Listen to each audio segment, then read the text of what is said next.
Jenny வீட்டில் இருக்கிற free time ration shop போகிறது, ஸோ வீட்டுக்கு தேவையான மளிகை பொருள் வாங்குறது, இபி ஆஃபீஸ் போகிறது, பில் பேமெண்ட் பண்ணுறது, ஹவுசிங் லோன் பார்க்குறது, அதுக்கப்புறம் கொஞ்சம் ஷாப்பிங் பண்ணுறது. ஸோ இந்த மாதிரி அவங்களுடைய ஹாபீஸ் அப்படிங்கிறது இருக்கும். ஹவுஸ் ஒர்க்ஸ் ஜெனி பார்ப்பாங்க. ஸோ குக்கிங் பண்ணுறது, க்ளீனிங் பண்ணுறது, கார்டனிங் பண்ணுறது, இது எல்லாமே பார்ப்பாங்க அப்படின்னு சொல்லலாம். வீட்டோட வாசலில் கோலம் போடுறது, இதுவும் ஜெனியோட ஹாபீஸ். ஜெனிக்கு டான்ஸ் பண்ணணும்னு தோணுச்சு அப்படின்னா வீட்டில் ஸ்பீக்கர் போட்டுட்டு டான்ஸ் ஆடுவாங்க. அடுத்து அவங்க நிறைய நேரம் தன்னோட வீட்டு மாடியில் தான் ஸ்பெண்ட் பண்ணுவாங்க டைம், அப்ஸ்டர்ஸில். ஸோ அதில் ஹெட்செட் போட்டுட்டு சாங்ஸ் கேட்டுட்டு வாக்கிங் பண்ணுறது, புக்ஸ் ரீட் பண்ணுறது. ஸோ இதுதான் ஜெனியோட முக்கியமான ஹாபீஸாக இருக்கும் அவங்களுடைய வீட்டில் அப்படின்னு சொல்லலாம். அம்மா கிட்டே கொஞ்சம் திட்டு வாங்கிட்டு கொஞ்சம் கோவப்பட்டு பேசிட்டு திரும்ப அம்மா கிட்ட கொஞ்சி கொலாவுறதும் ஜெனியோட வழக்கம். ஜெனியோட அப்பா தான் ஜெனியோட கிளாத்ஸ் எல்லாம் வாஷ் பண்ணுவாங்க. ஸோ அதே சமயம் அம்மாவும் திட்டுவாங்க, ஏன் உங்கள் பொண்ணுக்கு நீங்கள் இந்த வேலை பண்ணுறீங்க அப்படின்னு. ஸோ அந்த டைம் தான் நம்ம ஜெனி கொஞ்சம் துணி வாஷ் பண்ணுவாங்க. ஸோ வாஷ் பண்ணிவிட்டு அவங்களே கொண்டு போய் அப்ஸ்டர்ஸில் காய போட்டு வர்றதும் அவங்களுடைய வழக்கம். ஸோ இதனால் அம்மா கிட்ட கோவமும் படுவாங்க, அதே சமயம் அப்பா கிட்ட பாசமாகவும் இருப்பாங்க அப்படின்னு சொல்லலாம். அதாவது அப்பாவினுடைய பாசம் ஜெனிக்கு அதீதம் அப்படின்னு சொல்லலாம். ஜெனி எப்போதுமே தன்னுடைய வீட்டினுடைய என்ட்ரன்ஸில் ஒரு சின்ன டெம்பிள் மாதிரி இருக்கும் அவங்க வீட்டு ஸ்பேஸில். ஸோ அதில் தான் அவங்க பூஜை பண்ணுறது வழக்கம். இப்படி எல்லா வீட்டு வேலைகளையும் ஜெனியோனுடைய வீட்டில் பார்த்தாலும் அவங்க வீட்டில் தனியாக ஒரு சர்வெண்ட் அப்படின்னு இருந்தாங்க. அவங்க பார்த்திங்க அப்படின்னா பாத்திரம் விளக்குறதுக்கு மட்டும் வச்சுருந்தாங்க, அதாவது க்ளீனிங் த வெசல்ஸ் மட்டும். ஸோ அந்த லேடி பார்த்திங்க அப்படின்னா ஜெனியினுடைய வீட்டில் ரொம்ப பொறுப்பாகவே அந்த வேலையை பார்ப்பாங்க அப்படின்னு சொல்லலாம். ஸோ அவங்க பெயர் பொன்னம்மாள். ஸோ இவங்க ஜெனிக்கு பாதுகாப்பாகவும் இருந்தாங்கன்னு சொல்லலாம். அதாவது அம்மா அப்பா 2 பேரும் வெளியில் வேலைக்கு செல்கிற டயத்தில் வீட்டில் பொறுப்பாகவும் பாத்திரத்தங்கள்லாம் விலக்கி வச்சுருவாங்க. அதே சமயம் துணி இருந்தாலும் அதை காய போட்டுட்டு போயிடுவாங்க அப்படின்னு சொல்லலாம். ஸோ இவங்க முதல்ல ஜெனியோட வீட்டில் சேர்ந்த சர்வெண்ட் அப்படின்னு சொல்லலாம். இவங்க எப்போதுமே லைஃப் லாங் அவங்க வீட்டில் வேலை பார்த்தாங்க அப்படின்னு கூட சொல்லலாம்.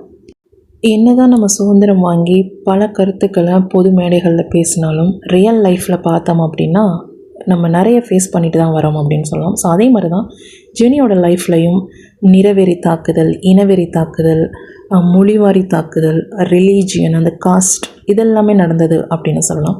அதுவும் இவங்க ஹை காஸ்ட்டாக இருக்கிறதுனால லோ காஸ்ட் பீப்புள்னால ரொம்ப பாதிக்கப்பட்டாங்க அப்படின்னு கூட சொல்லலாம் ஜெனி.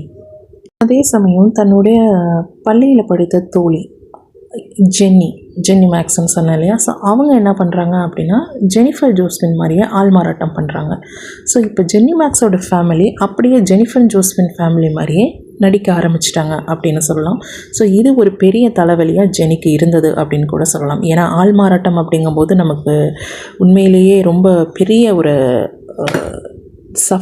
ஒரு வருத்தத்தை உண்டாக்கும் அப்படிங்கிறது எல்லாருக்குமே தெரியும். ஏன்னா நம்ம எக்ஸாம்ஸில் பார்த்தாலும் சரி, இல்லை வேலைவாய்ப்பில் பார்த்தாலும் சரி, இந்த ஆள்மாறாட்டம் பண்ணி பதவியை வாங்குவது, பொருளை வாங்குவது, இடத்தை வாங்குவது அப்படிங்கிறது உண்மையாக இருக்கக்கூடிய நபர்களுக்கு மிகுந்த பாதிப்பை ஏற்படுத்தும். ஸோ அதுவும் ஜெனியினுடைய வாழ்க்கையில் நடந்தது அப்படின்னு சொல்லலாம். ஜெனிஃபர் ஜோஸ்பின், ஜெனியோட ஃபேமிலி பார்த்திங்க அப்படின்னா அப்பா பஸ் டிரைவர், அம்மா டீச்சர், தம்பி இன்ஜினியர், அக்கா காலேஜ் லெக்சரர். ஸோ இப்படி அவங்களுடைய ஃபேமிலி 4 பேரோட போயிட்டுருக்கு சந்தோஷமாக. ஜென்னி மேக்ஸோட ஃபேமிலி பார்த்திங்க அப்படின்னா டோட்டலி ஆப்போசிட். இவங்க ஹவுஸ் கீப்பிங், க்ளீனிங் அந்த மாதிரி ஒர்க் பண்ணுறவங்க.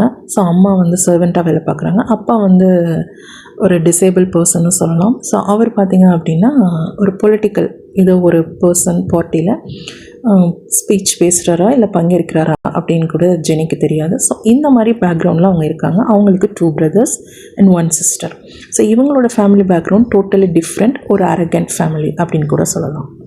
ஸோ என்ன ஆகுதுன்னா ஜென்னி மேக்ஸை கிண்டல் பண்ணுறவங்க எல்லாம் ஜெனிஃபரை கிண்டல் பண்ண ஆரம்பிச்சிட்டாங்க, ஜெனிஃபர் ஜோஸ்பினை. அதாவது நீங்கள் என்ன குறவன் குறத்து ஃபேமிலியா, அல்லது வடிவேல் படத்தில் வரும் இல்லையா காமெடி, பிச்சைக்காரி ஜெனிஃபர் அப்படின்னு சொல்லுவாங்களே, பண்ணி மேய்க்கிறது. ஸோ இந்த மாதிரியெல்லாம் வார்த்தைகளை சொல்லி பொது இடங்களில் ஜெனியை கிண்டல் பண்ண ஆரம்பிச்சிட்டாங்க ஜென்னி மேக்ஸோடைய பீப்புள், அதாவது அவங்களுடைய ஃபேமிலி மெம்பர்ஸ்ன்னு சொல்லுவாங்க இல்லை இவங்கெல்லாம். இது ஜெனிக்கு சுத்தமாக ஒன்றுமே புரியலை.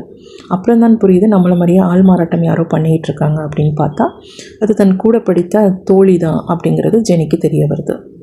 ஸோ இந்த ஜெனியை ஃபாலோ பண்ண சந்திரபோஸ் யாரும் இல்லை, ஜென்னி மேக்ஸனுடைய மாமா. அதாவது ஜென்னி மேக்ஸ் அப்படிங்கிறது சந்திரபோஸனுடைய அக்கா பொண்ணு தான் அப்படிங்கிறது தெரிய வரும். ஸோ இந்த சந்திரபோஸ் தன்னுடைய மாமா பொண்ணு ஜென்னி மேக்ஸை ஃபாலோ பண்ணாமல், துரத்தாமல், சம்மந்தமே இல்லாத ஜெனிஃபர் ஜோஸ்பின் பின்னாடி சுற்றி அவங்க குடும்பத்தில் பெரிய ட்ராஜடியை, கலவரத்தை உண்டு பண்ணியிருக்காரு அப்படிங்கிறது தான் உண்மையான விஷயம்.